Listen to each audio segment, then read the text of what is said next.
And by doing it slowly and over time, you're making wiser decisions.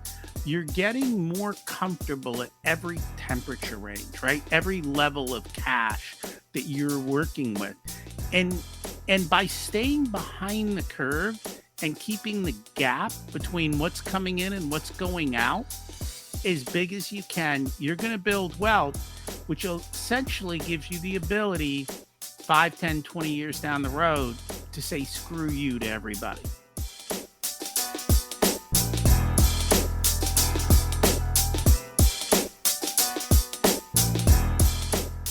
You are tuned in to the Money Script Podcast. Today we will share strategies to help you grow your financial literacy and improve your money script. I'll be back with some important announcements. Until then, enjoy the show.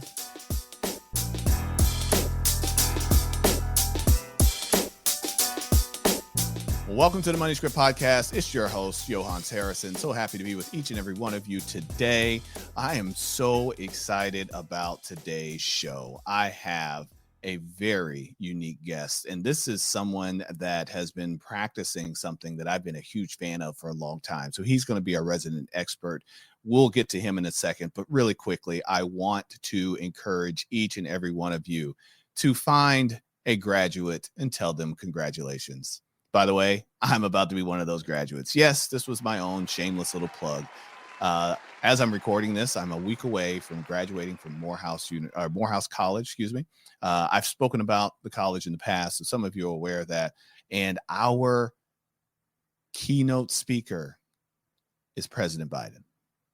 Yes, it caused a whole bunch of uproar and hoopla about the fact, oh, Biden this and Biden that. Listen, he's the current sitting president of the United States. I've never seen a president speak in real life before, other than on television. So I am thrilled to have President Biden come to my graduation. Yeah, I said it. I'm being selfish about it. President Biden's coming to my graduation. So don't be surprised if when some podcasts come up after this, I say, last week when I was with President Biden, he said this. And yes, I'm going to say it like we were just hanging out together, because we were for like a couple hours. It was just us, Secret Service.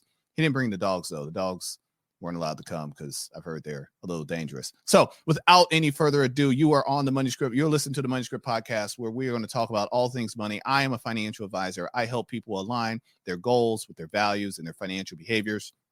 And this is your dose of financial literacy to help you just get some little snippets, little tidbits that will drive you a little bit closer to making better financial decisions for yourself, and hopefully get you to a position where you want to seek some information and learn a little bit more, and maybe even hire a financial advisor, whether it's me or somebody else. Get some help so that you can do better with your finances. So with that, I want to bring into the room my new friend, Rocky Lalvani. Rocky, welcome to the Money Script Podcast. How are you today?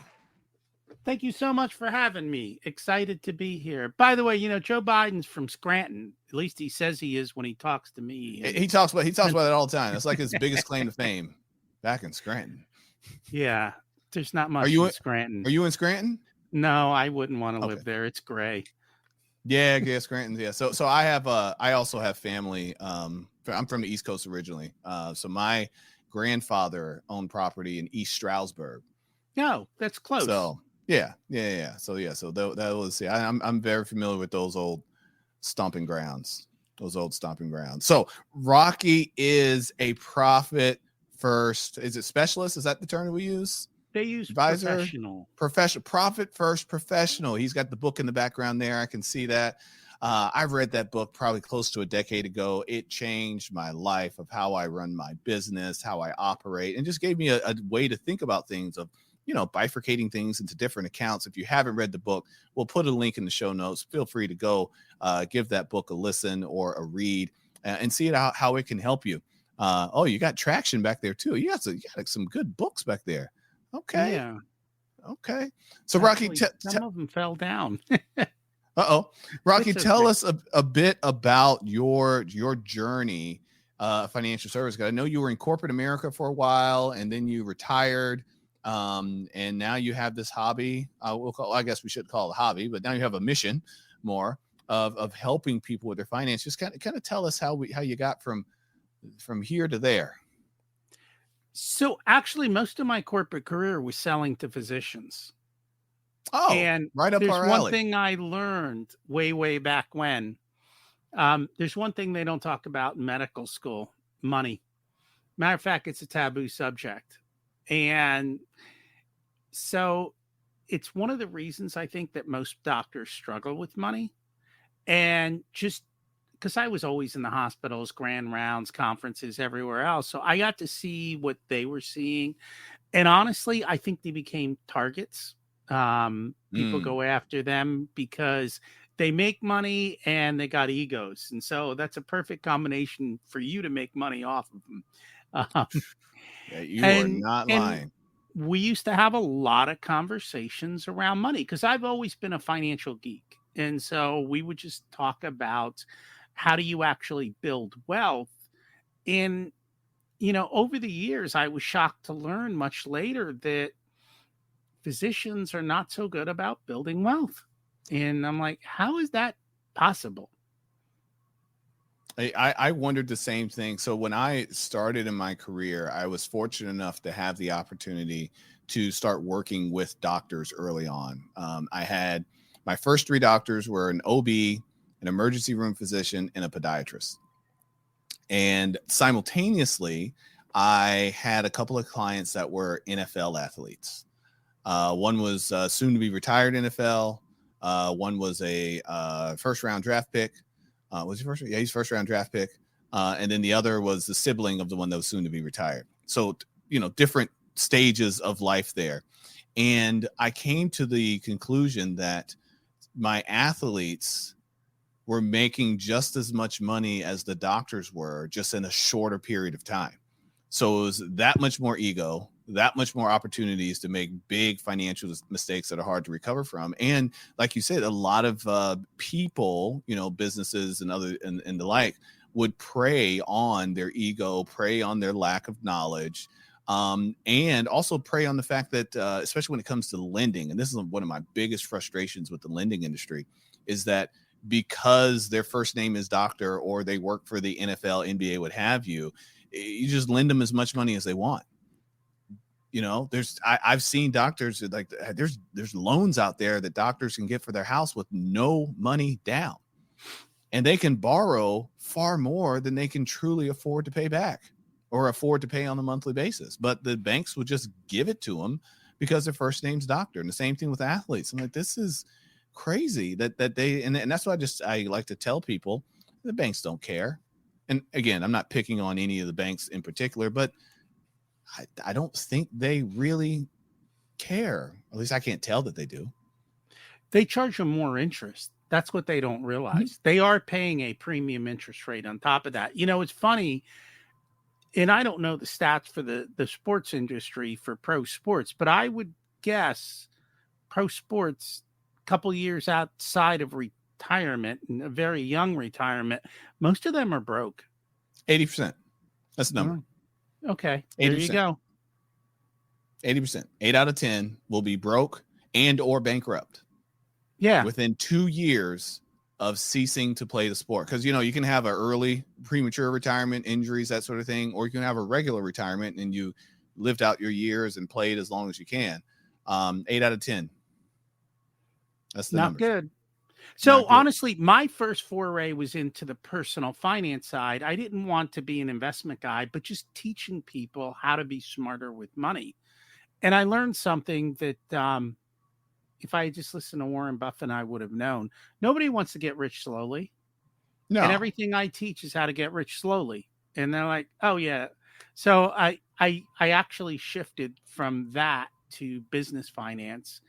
And business owners are at least willing to listen a little bit more. They got to make payroll. So they're willing to listen. And honestly, profit first is nothing more than personal finance principles applied to business finance. That's all it is. Mm.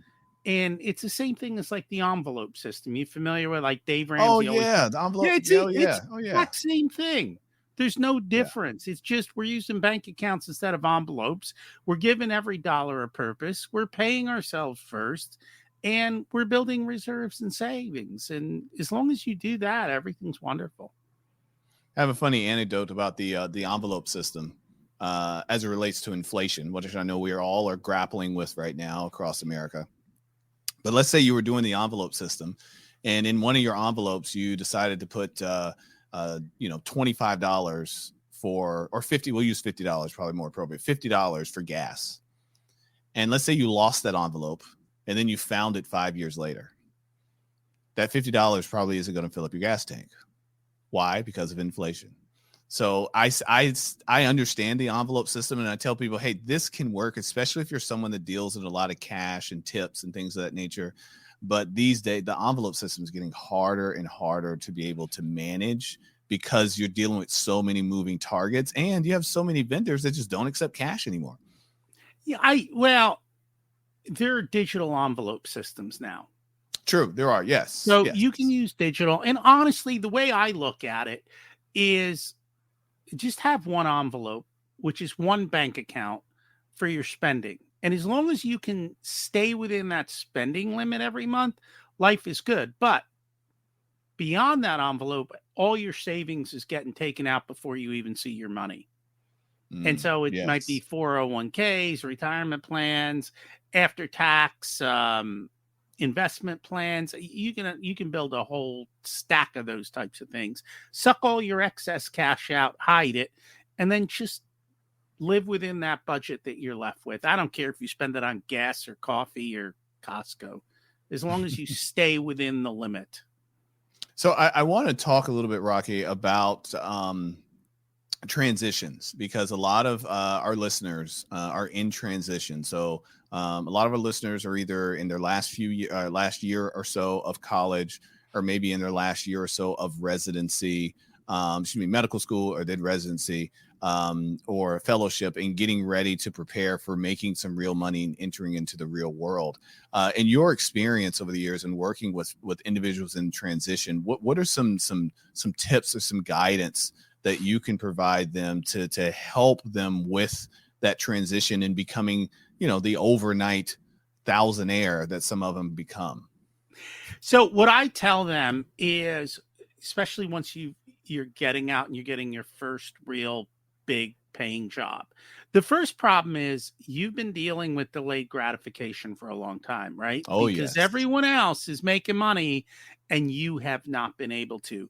And if you run out and you go from living like a resident to living like a king, you're going to get yourself in trouble, because life is a hell of a lot more expensive than you can imagine. And that first contract you get wherever you end up is kind of like dating.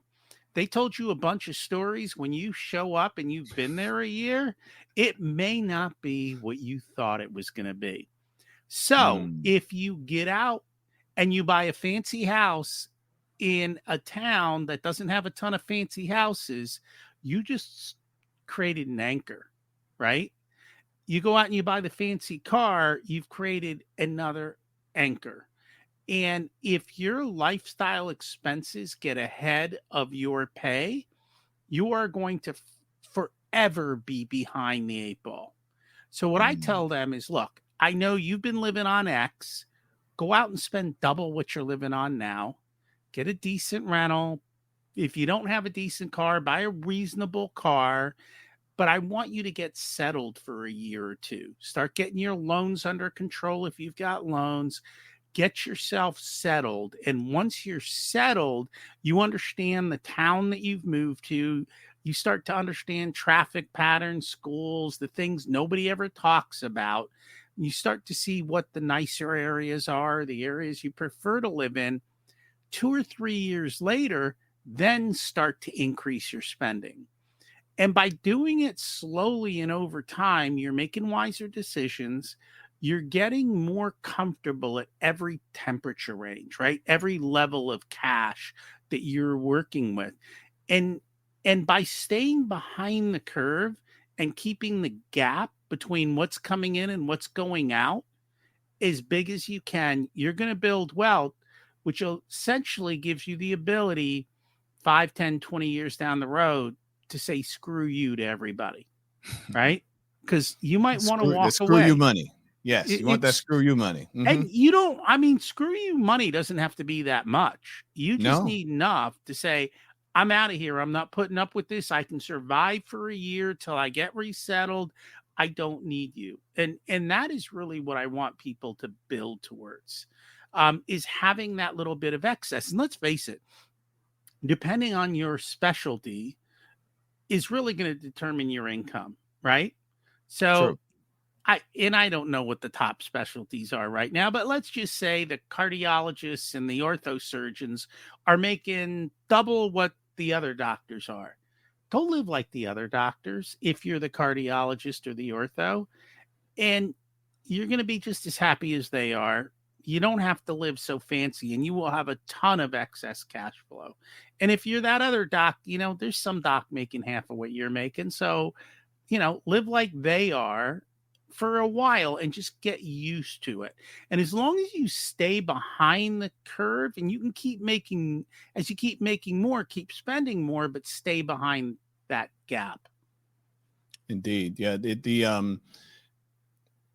The desire to, the old phrase, keep up with the Joneses.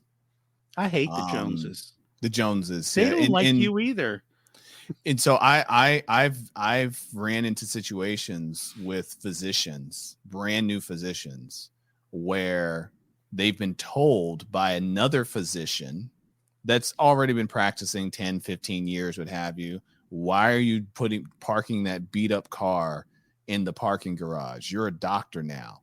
You should look like a doctor. Go buy a nicer car. And I'm like, that person has been in practice for 20 years and probably be in practice for another 20 because they've been spending all of their money. And they are, again, always behind the 8 ball. I've met physicians that are in their late 50s, early 60s, and they've come and sat down with me and say, hey, I want to talk about retirement. And I have to deliver the sad, unfortunate news of not going to happen. You just bought a new house and you got these cars and you've committed to pay for your kids' college because you don't want them to borrow. You didn't save enough.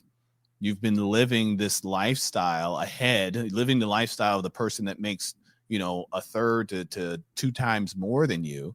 And you just didn't save enough.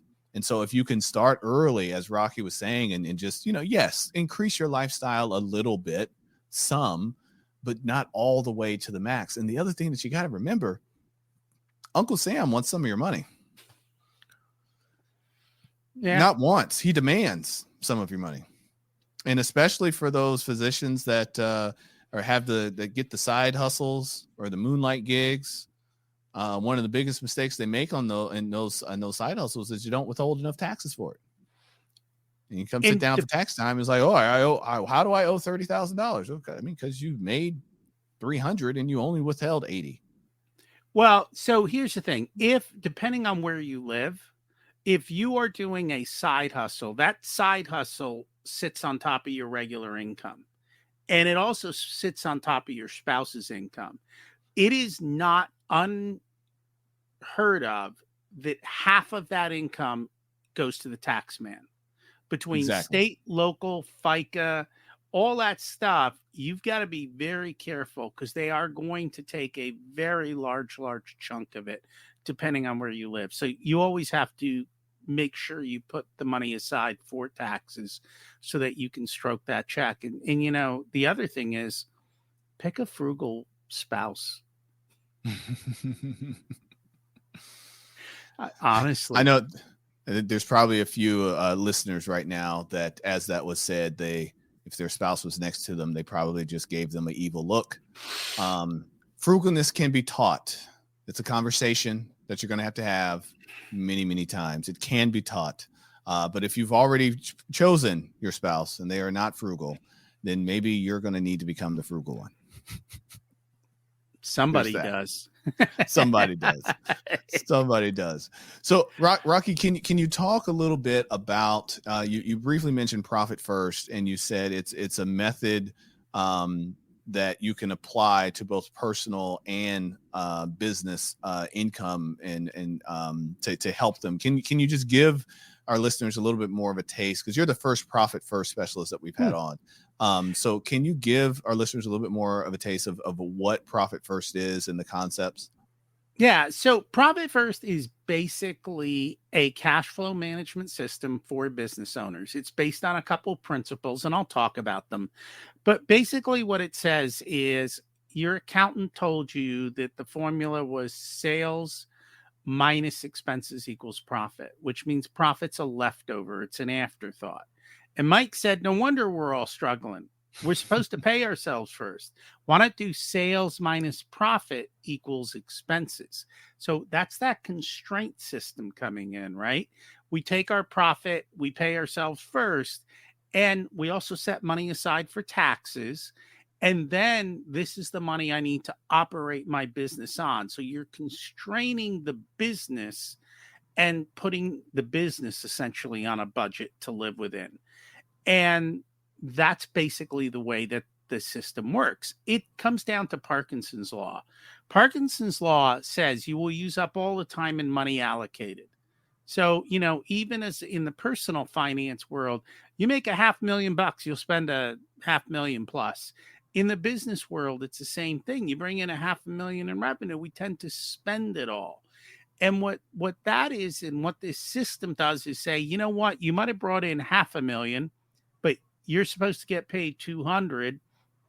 The tax guy's taking 50.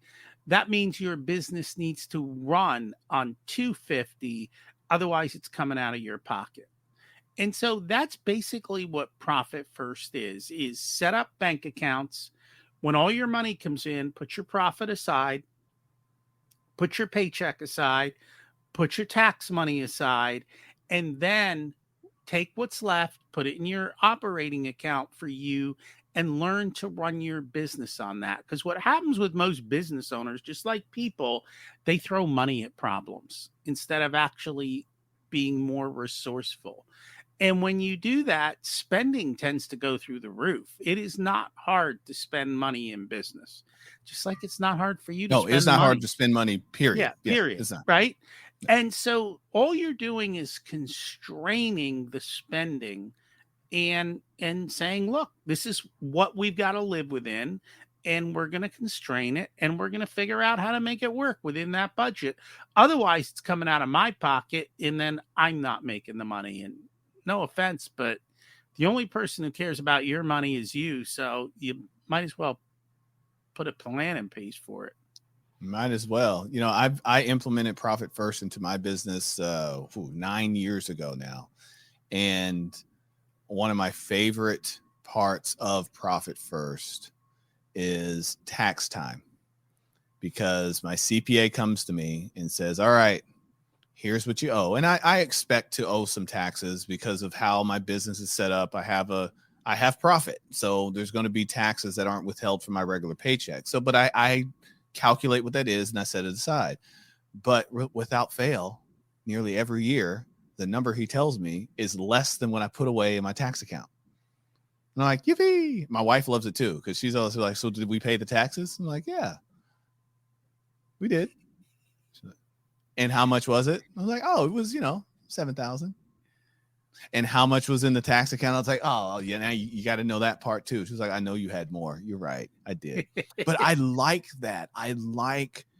Because then it's first of all, I'm not surprised that I owe. And I get to surprise my wife with, hey, here's some extra money that can go towards whatever other goal that we have. But I could just as easily say, no, I'm going to make that profit instead of put it in a tax account. But I feel a lot more comfortable in how I run my business, knowing that just in case, because I don't always have control of when vendors pay me.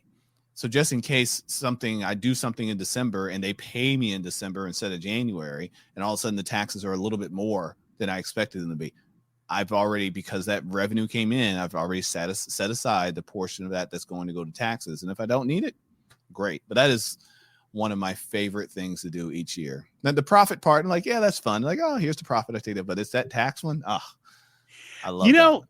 It's funny because I've heard this story from so many business owners, and it just always amazes me that like they love tax time all of a sudden because they know they can stroke the check. They feel confident in their ability to handle it, and they just, and they get a bonus because a lot of times they have extra cash. I actually have a crap ton of extra cash in my in my tax account. I just I leave it there. Mm, I'm disciplined that way. I know a lot of people. I'm shocked at how many people don't have that kind of discipline, but I'm super disciplined that way. And I'd rather just let it build up because maybe in the future I'm like, oh, things are a little tight this month. I don't want to put as much in the tax account. And mm. so I'll play that game. But I've played yeah, that game. I have. I've played that game. You know, that because you my got to watch out for, yeah, because yeah, if you get too far behind, you get your hand smacked. yeah. No, that's true. That's true. But no, like you said, that I think, and that's really the feeling that I want my clients to feel as well, is that confidence of you're not anxious about the CPA sending the tax number. Well, You let's look talk forward about to it and you see it and you're like, oh, that's it. Hold on a second. I got that on me right now. Next. the sucker tax. The sucker tax? See, What? yeah, well, these doctors, they got lots of income, right? And they hate paying income tax. Somebody comes along and says, "Hey, if you invest in this, you'll get a hundred Oh, thousand dollar tax deduction."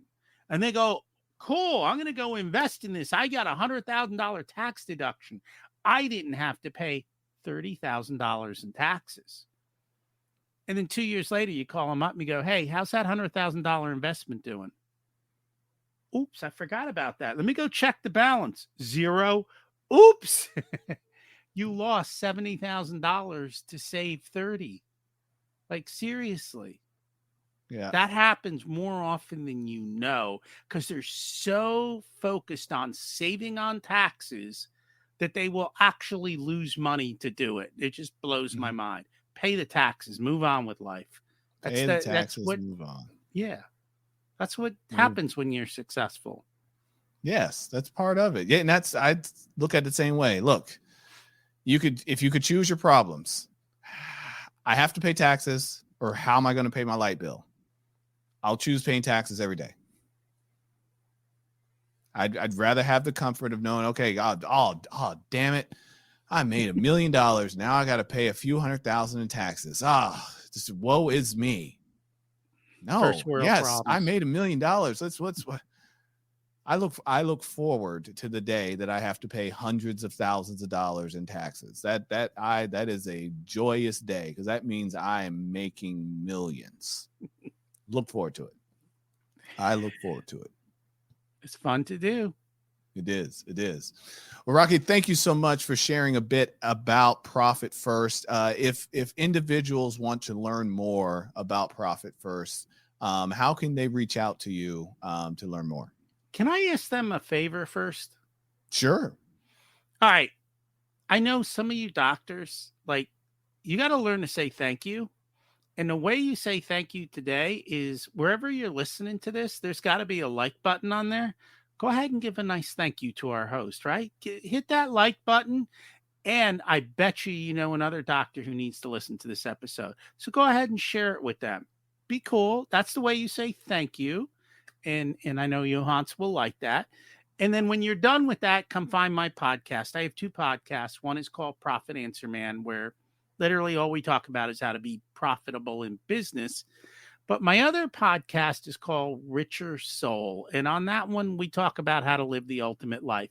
Tagline is, you got rich, now what? Because the money isn't going to make you happy. I didn't know about the second podcast. I knew about the first. I missed that in my outline. Huh. I'm more interested in the second one. That's good, I because that's know. something that I've been working on. I've been working on personally, is defining my enough. Oh, yeah. That's a question most Yeah. people can't answer. How much is enough?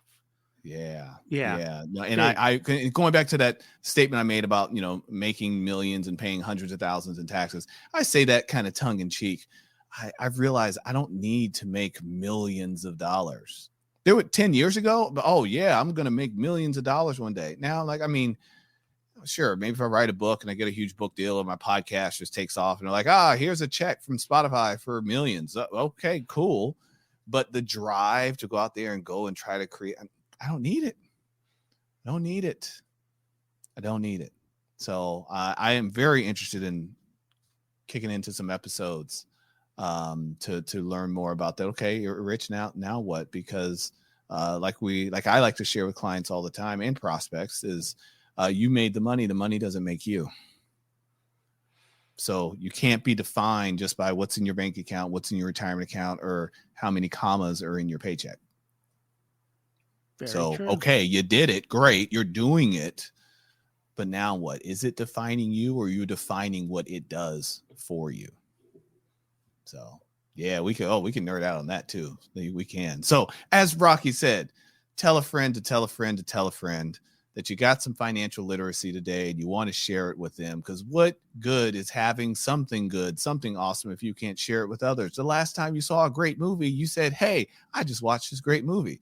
By the way, I did watch a great episodic called Shogun on Hulu. That was incredible. See, look at me. I'm just making money for Hulu just like that because it was great. I enjoyed it. So if you enjoyed this episode, like Rocky said, give us a little like button. Tell somebody else, hey, I learned a little bit about Profit First and about being a new doctor, and especially if that friend of yours is transitioning from medical school to residency into practicing.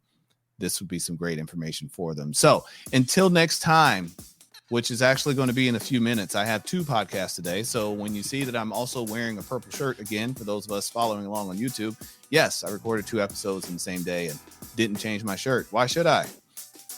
It's just a podcast. We're having fun, but I am going to act like it's, next week or something. I don't know. We'll see. Until next time, you all have a great rest of your day and week, and we'll see you soon. Thank you, Rocky. Thank you.